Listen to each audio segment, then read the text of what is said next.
미래의 정예부사관을 양성하는 학생군사교육단 RNTC가 학예 군사훈련을 마쳤습니다. 뜨거운 날씨에도 불구하고 부사관으로 갖춰야 할 기본 소양과 전투기술을 체득하기 위해 구슬땀을 흘렸는데요. 최정예 전투부사관을 목표로 훈련에 매진한 이야기 자세히 나눠봅니다. 대전과학기술대 302 학생군사교육단 1학년 조윤상 RNTC 후보생 나오셨습니다.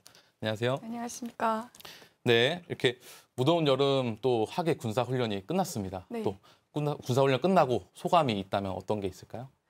네. 대학생으로서의 모습을 잠시 내려놓고 부사관 학교에 입교해서 처음 경험해보는 통제된 병영 생활, 낯선 군대 용어 등 군인화 과정에 적응하는데 많은 어려움이 있었습니다. 하지만 저희를 잘 이끌어주신 담임 교관님과 단장님 그리고 서로를 응원해주는 동기들 덕분에 포기하지 않고 무사히 학예 군사훈련을 마칠 수 있었습니다. 네, 그렇다면 가장 기억에 남는 훈련이나 일화가 좀 있을 것 같아요. 네. 어떤 게 있나요? 저는 세율 수류탄 훈련이 가장 기억에 남습니다. 실제 수류탄을 투척하는 만큼 위험한 훈련이었기 때문에 교육 기간도 길었고 더 집중해서 교육에 임했던 것 같습니다. 특히 수류탄 훈련을 받으면서 당시 저희를 교육해 주셨던 주정인 담임 교관님도 함께 기억이 납니다. 교관님께서는 훈련에 어려움을 겪고 있는 후보생들이 좌절하지 않도록 응원해 주셨고 수류탄을 투척하는 기본적인 자세를 자세히 짚어가며 교육해 주시는 모습에 나도 임관에서 용사들을 교육해야 되는 상황이 온다면 주정인 교관님처럼 인내와 전문 지식을 겸비한 부사관이 돼야겠다라고 다짐하게 됐습니다. 네, 다짐까지 또 이렇게 말씀을 해주셨습니다. 네, 그렇다면 또 군사훈련을 받을 때마다 좀 군인으로서 자신이 이렇게 성장을 하는 게 느껴지십니까? 예. 시간이 지나면서 훈련에 대한 두려움이 어느새 기대감으로 바뀐 점과 어색하던 제식이 이제는 습관화되어 있는 모습, 그리고 훈련을 받을 때 체력적인 부분이나 정신력 등이 강인해진 제 자신을 볼 때마다 처음 부사관 학교에 입교했을 때의 제 모습과 비교했을 때 많은 성장을 했다는 것을 체감했습니다. 네, 알겠습니다.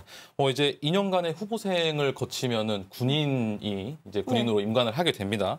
어떤 계기로 군인의 길을 선택을 했는지 좀 궁금합니다. 어릴 때부터 막연하게 국가와 국민을 지키기 위해 희생하고 헌신하는 군인을 동경해 왔습니다. 활동적인 성격을 가지고 단체 활동을 좋아하는 저희 성격을 잘 활용할 수 있는 진로를 찾던 중 주변에서 군인을 해보는 게 어떻겠냐라는 조언을 받았습니다. 그 이후로 자연스럽게 군인이라는 직업에 관심을 가지게 됐고 군인의 길을 선택한 것 같습니다. 네, 그런데 또 군인 중에서도 이렇게 부사관이 되고자 이렇게 길을 걷고 있는데 창끝 전투력의 구심점이라고도 불리죠. 네. 이런 부사관에 대한 개인적인 견해가 또 있다면 어떤 게 있을까요? 네, 말씀하신 것처럼 부대의 구심점이라 불리는 부사관은 맡은 분야의 전문성과 기술을 두루 갖춘 만능 엔터테이너 같은 존재입니다.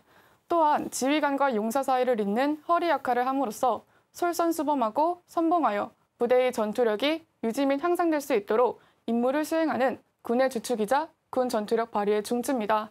그만큼 부사관은 군에 없어서는 안 될 꼭 필요한 전문 인재라 생각합니다.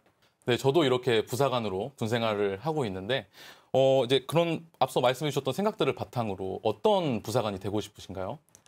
저는 부사관의 훈인 정통해야 따른다와 같이 부여된 역할에 정통하며 부대에서 꼭 필요로 하는 전문 인재가 되고 싶습니다. 또한 부대의 어머니 같은 존재가 되어 용사들이 있는 곳에 항상 함께하고 소통하며 용기와 열정을 넣어주는 대체불가 부사관이 되고 싶습니다. 네, 알겠습니다. 오늘 말씀 잘 들었습니다. 지금까지 대전과학기술대 302 학생군사교육단 1학년 조윤상 RNTC 후보생과 함께했습니다. 후보생 오늘 수고하셨습니다. 감사합니다.